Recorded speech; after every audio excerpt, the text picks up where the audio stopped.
Good evening, everybody. Welcome to Rounding the Bases podcast. I am Tom Coons, along with Chad Porter and Zach Cart. We're here on a Sunday evening, October 12th, talking about, we just had a conversation talking about fall ball winding down, getting to the end, uh, things to look out for. We were talking about playoff baseball. All kinds of things. So, Coach Porter, you had a pretty good topic. What we talking about there with fall ball? Yeah, so as fall ball winds down and the playoffs heat up, I want to ask everybody, players, what are you learning from the playoffs first and foremost? What are you learning? There's all kinds of different nuggets. Even if you're a coach, I think you can learn a lot from watching the playoffs. It's exciting and all that stuff. So, what are you learning? Watch baseball. Please watch baseball.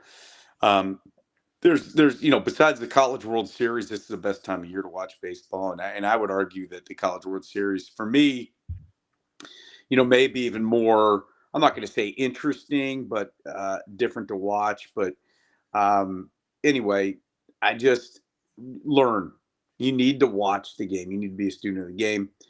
This morning was, I love podcasts. Obviously we have our own podcast, but I love to listen to podcasts and um, had a Saturday off yesterday, and I'll kind of go into what I did on that Saturday off. And of course, it deals with baseball, but really heard an interesting podcast. Listen to about the first 20 minutes of the podcast, and I'm drawing a blank right now, and that's horrible because I'm trying to tell you something, but it just came back to me. And R.A. Dickey, the one of the better knuckleball pitchers. He had a stretch there where he was really, really good with the Mets. Who else was Atlanta, right? The Mets, Atlanta, right? And there's some good stuff there. And R.A. Dickey was talking about training and how when he was in high school, he was a three-sport guy. He did not specialize, and he really didn't lift weights as much as he should either until he got to Tennessee. But the bottom line was he was like, my player development. And he was like, there is great stuff happening today in player development. He's like, don't get me wrong. But my player development was the repetitions I took in each sport and how they all became integrated.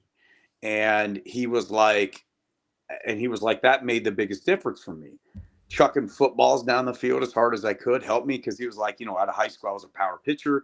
I was a power pitcher out of Tennessee. I was a power pitcher when I got drafted. And then I had to completely reinvent myself and go from a crazy spin rate to not so crazy spin rate obviously with the knuckleball, right? But I thought that was really interesting. And he talked about when he first began to lift weights at the University of Tennessee and how it was all about strength and bulk. And he was like, that was a great, but we really didn't train baseball specific.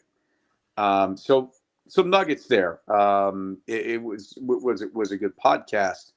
And, that kind of leads me to my second thing is we're winding down fall ball and guys are getting in the weight room and you have all these different sources of information and TikTok and Twitter or X and Instagram and this coach I'm going to pay $75 to and this coach and this coach and this coach. And everybody's got their opinion about the game. And there's a lot of eyewash drills and there's a lot of different things out there. And there's also a lot of really good things out there. Be really careful. Be really, really, really careful of what you're implementing in your training. Be careful. I think that's really important. I think R.A. Dickey had some arm problems and that type of stuff, Be really careful. A lot of people see things on the internet and think that's the gospel, so to speak, in player development. I'm going to do this, and I'm going to do this, I'm going to do this. It's interesting. And, I'll use catching as an example. You'll see a lot of kids who do the new, almost every single kid. We watch a lot of kids. I watch a lot of kids. Very few kids do the old school type of catching anymore. Although, watch videos of Bob Boone and all those guys, and those guys are getting the kickstand, all that stuff, blah, blah, blah. Guys were catching on one knee a long time ago, right? The way they receive the baseball is different, right?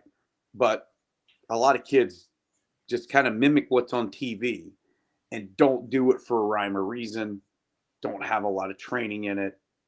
So, I'll use that as a position example, or, some of the heavy ball stuff. They may just see it, they get a heavy ball, they do it, they don't understand a lot of the biomechanics and the training behind it. Weightlifting, like R.A. Dickey said, at Tennessee, I was lifting weights. We had a baseball strength guy, but it was really somebody off, an intern or a GA or an assistant football strength guy. And, that's a big difference. Remember, but he's like, it gave me a really good base of strength. And I don't know if you remember this, Tom, but those were the Rod Delmonico days when you're talking like Todd Helton, those guys all through Tennessee. They absolutely dropped tanks. They had power pitchers, and they were strong and big. And R.A. Dickey, so it's like, it gave me a great base of strength. But, baseball wise, it's and he made a really good point. You can do all this training. It's all about how you apply it to your craft. If you cannot apply your strength and conditioning to your craft, it's worthless. Right. He didn't exactly say that, but he said it's all about how, he's like, when I got in a pro ball, it was completely different. We were only lifting legs and everything else was the, 3-pound dumbbells and all this stuff. And then he's like, then it changed. But the bottom line is whatever training you're doing, be able to apply it to your craft. If you can't apply it to your craft, there's a problem. And I disagree with the people that are like, you lift weights right now. Like, look, once again, you've got to be able to lift and apply it to your throwing, apply it to your hitting, because you've got to now be able to apply the force to the implement, which is the bat, right? You have to, so that you can get maximum barrel speed and strength at contact. And you have to be able to apply all that force through a 5-ounce baseball when you throw it. And then you still have to have the speed, skill, and grace and the motor skills to be able to catch and throw and move properly. So those are really good things from that podcast. And I have another thing, but you guys chime in. Go ahead, Zach. Yeah, because you do a lot with the metrics. Yeah, yep. I mean, you're the metrics guru here for this company in the training and like that, Yeah, I mean, Coach is exactly right. And, I always lean back on, John Doerr, he wrote a book and it was called Measure What Matters. And it's very business centric, but at the same time, it applies to everything that we're doing. And so I think Coach's point is spot on. And that's why some of the metrics have taken off a little bit, because we're getting baselines, we're getting benchmarks, and exercises, we're trying to do the lifting, we're trying to do the activities that increase those metrics, and they're applicable in those particular situations on the field. Right.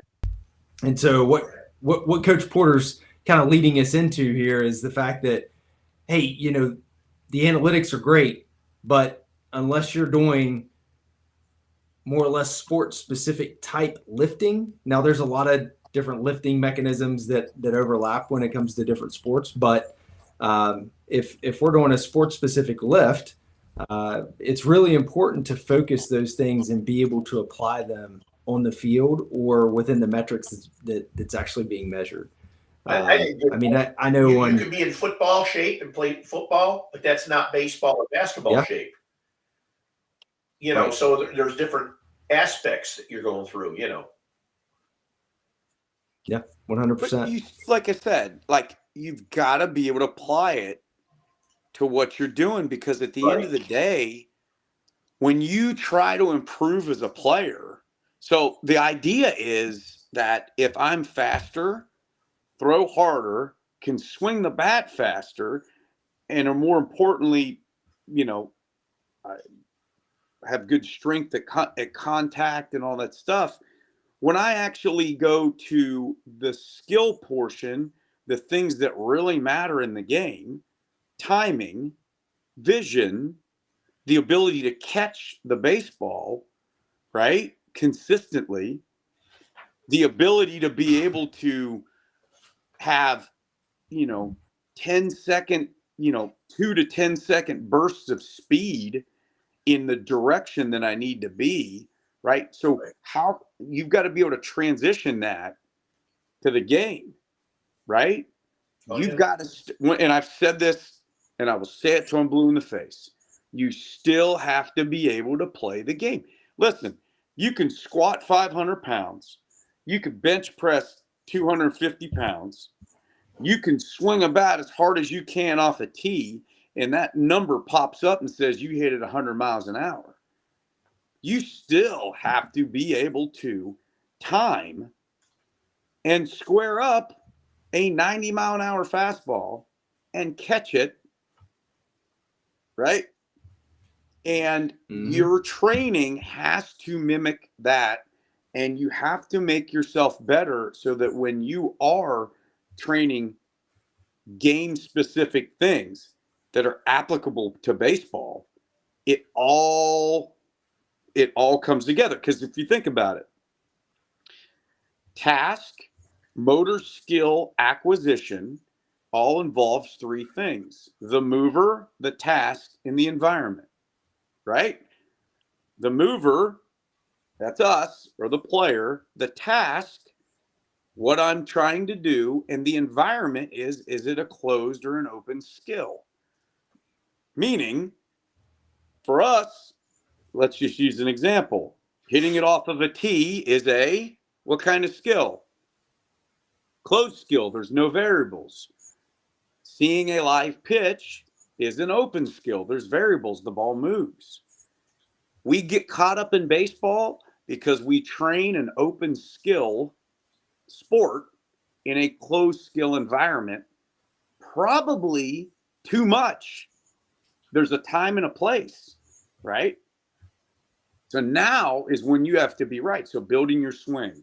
A lot of guys, a lot of big leaguers will only hit off the tee for X amount of time after the season. You realize that? Jody Garrett, the 2002, 2003 AL Rookie of the Year with Cleveland, I got to work with him a little bit when he was doing hitting stuff, right? Or I was going to work with him a little bit. And through our discussions and through his manuals and stuff like that, phase one of an advanced off season was just hitting off the tee. So like day one was one spot. Day two was this spot. Learning to command zones with the barrel of your bat. That's it. In terms of building your swing, a lot of kids get caught up in trying to build their swing during competition. Very difficult. Very difficult. Why? Right. Because that's your mind. No, my mind should be in competition time or that time of the season. It should be, right, taking my vitamins to keep my swing correct. It should be live reps. It should be timing, all that other stuff, the mental game, right? Approach. So just like strength and conditioning, there should be periodization in your skill acquisition as well. My point is, with the mover, task, and the environment, the player really develops when all three of those intersect. That's when player development really happens. When the mover, task, and the environment are all kind of in sync, right? So anyway, you should have periods just like this, and I still think kids need to take time off from throwing. Now, I really believe that. I really, really believe that. Well, I had an interesting one. I went to a tournament this past weekend, and I had a dad ask me how soon is too soon to be recruited. That takes me, where I was going to kind of tie into what you were saying here. There is no early time for recruiting anymore, and that's what makes what we do valuable, because the NCAA tries to put rules in to make it so coaches can't do things until later, but they are evaluating and identifying players younger than ever right now. Freshmen may not be able to talk to you, but they are you're on a list somewhere if you're good enough to play. That's the number one thing you got to go with. And to follow up on what you were saying, Chad and Zach, technology and metrics. If you think about it, today's athletes are evaluated as much on data and video as they are in live performance. There's coaches who will take film and then create it. They're going to evaluate you ahead of time and get that. How he can hit the ball a ton or she can hit the ball a ton. How does they get to first base? Can they get out of the box? And they see that stuff. The big change, NIL. That's been huge around here with the NIL stuff. Baseball doesn't get the big bucks per se, maybe as football and basketball players, but if you have a social media presence or you get pushed out there, you can make some good NIL money in baseball too. That'll certainly help do things, But the big thing, the next 2 points I was going to make, I talked about a little bit last week too with Chad and Zach, is the transfer portal is definitely a game changer now. There's fewer scholarships for incoming freshmen because coaches are going out and looking for transfers. Why? The mentality is they played college baseball. They've been tested at that level. Has a high school graduate been tested at that level? That's the big thing. No, right? No. Right. So your answer is no, a high school kid hasn't. And I go back to this all the time. College coaches have been doing this for years. Right. It just hasn't been the portal.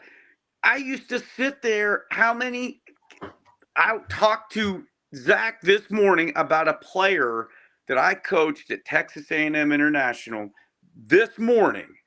I signed him sight unseen because, ready? Year 1, he was at a Power 5. Year 2 and 3, he was at 2 different JUCOs. And the competition level in Arizona. So if you show me a kid that hits, and I'm at a D2, and he hits 285 with 4 bombs and 25 RBIs, right? With a wooden bat. Remember, Arizona JUCOs wood. Yep. Against those arms, am I, as a college coach, I'm looking at those numbers and I'm going, maybe I got a little video with it, and I have people see. Here's what we don't talk about a lot. College baseball, pro baseball, there's a lot of interlocking. Every good coach has guys they call, they trust. It could be a scout. It could be a college coach. If you have a great relationship with good JUCO coaches, hey, what do you got for me? I got this one, and this one. Okay, cool. And coach, this dude hit 9 home runs for us last year. You know what he's playing against? I'm calling the kid the second I hang up and going, I'll give you this amount of money to come here. That's what people don't talk about a lot in recruiting. It's, there's this portal and you can do this. And then this guy's got this perfect game metric. No. I'm telling you right now, guys are calling people. They try. You pick up the phone. I need this. All right, hold on. Or a really high end. I'm calling an area guy. I mean, and another thing that people don't talk about is, do you know who your best recruiters are? Your players. That's right. Your players know. Every college coach goes up to their player and be like, tell me the 5 best players you played with, or your whatever. I'm telling you right now. But we talk about the portal, guys, at the D2 level, like look at these teams. Tampa, I mean, the transfers on those teams, and it's been that way for years. It's just the rules are just a little different. But like we get on here and we forget the fact that coaches have networks. But right? we're talking. I'm calling this guy. But you're talking about JUCO level, coach. How talking many about times, every level. Right. But how many times? All right. Riddle me this, okay? You coached a full summer slate. All right. How many times did you see a guy somewhere that they didn't even know, they had no clue what your connections are? And you're like, yeah, that kid can play. And then, oh, by the way, you're talking to one of your old college connections and you're like, hey, this kid can play. How many times does that happen to these high school guys and they're just not aware? Right? I think it happens. It happens all the time. It happens all the time. And that's why with this whole transfer portal and this and that, number one, there's a need for high school players to stand out even more. And number two, you got to understand, like Chad was saying, there's more movement and uncertainty even after they commit. These players are jumping around. Well, like I said, like okay, you ready? If I'm a college coach and it's July and I need an arm, how do you think I'm going to get that arm? Am I going to get my car and go to a tournament? No shot. I mean, I'm still going to go to the tournament because I got to recruit, but I'm calling my contacts and going, what do you have? What do you have? Right. What do you have? All that, I mean, and so we watch a lot of these recruiting things, but guys don't talk about that. So getting out there and understanding the network and being in front of people is really important, and getting with the right people. That where we come in. That's what makes us a valuable commodity, because we have the people to put them in connection with. Yeah. And the message I guess that I'm hearing is JUCO recruiting is no longer a fallback. JUCO is could be a strategic first choice for somebody. Why wouldn't you? If you were an 18-year-old kid, why wouldn't you go to a JUCO if you could, and play 6 years of college baseball? Yeah, I mean, or 7. But you remember when we were growing up? When I was growing up, JUCO was an option if you didn't have good grades or you were on the edge and this. No, there's JUCOs that are loaded out there. It's a strategic choice now. It's big time. I'm telling you, you've never, as a coach, some of the most impressive things I've ever seen out of players were going to these JUCO all-star weekends in the fall. Yeah. And I'm talking like high-end JUCOs. The one year at Baylor, I mean, we spent a weekend watching these kids play, and you're talking and you know what's crazy? A lot of these, at that time, the JUCO guys were holding out their best players and playing their second best players, who is a D2 guy. I'm like, yeah, those guys are all, and they're getting like 15 at bats in a regular season. Some Right. of them. And you're like, wait a second. Arizona, huge weekend. I knew guys that would just go down there and make money, so to speak, on those. I'm Right. telling you, like, just there's a lot here. So the other point is this: there's just a lot of talented baseball players out there. Which goes right back to what Zach was saying, and you alluded to it too, is, development still wins.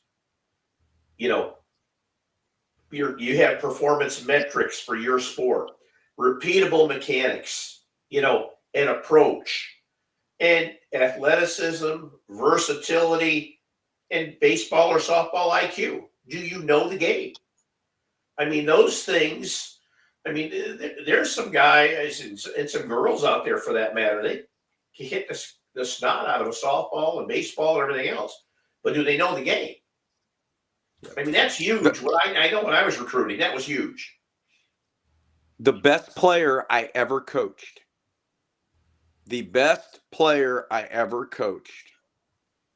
Was not even close to the best metrics guy I ever coached. Right. And he played professional baseball. Yep. And I'm just telling you right now, he was not the best metric guy I ever had. And I will tell you this too. The highest velocity I ever had as a college coach made it the least far in pro ball. Yeah. See, here's what we were talking about beforehand. Tonight's game, Major League Baseball, Seattle, Toronto. Winner goes to the World Series. Here. This will be a trivia question someday. Seattle University, Elon, Texas State, Stephen F. Austin, Niagara, Stetson, San Diego State, Florida State, 8 schools. One of those schools is a Power 4 conference, Florida State.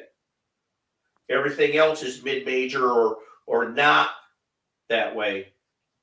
And the answer is, those are the pitchers that are pitching in the American League pennant, Major League Baseball. And it goes right back to what you're saying. If you develop and you're athletic and you train for your sport and you know the game, they will find you. They will find you out of college or wherever it is. You're talking mid-majors. Logan Gilbert, Stetson University, Seattle's top pitcher. Those types of things. He's going to be in pitching. So, I mean, that's what we get into.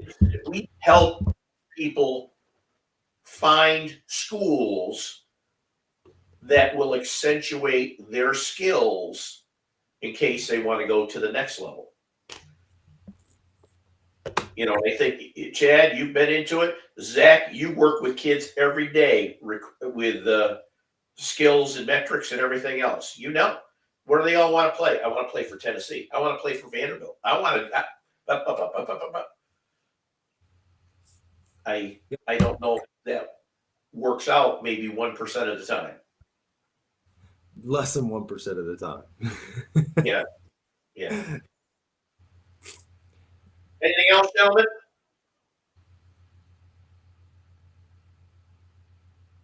Oh, they got quiet on me. It's a lot for a Sunday. That is a lot for a Sunday. We got all over the place there, but we'll be on again next week. We'll get a day. We'll send it out there on X so you can see it, and then we'll come up with a topic again. aheadandaccountrecruiting.com. You've got our emails there on the screen. Drop us a line. The email's on our website as well.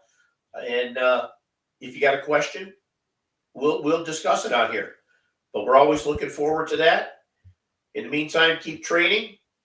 Good luck if your fall ball's still going. If not, and you're done, good luck with your next sport or your training. And we'll see you next week.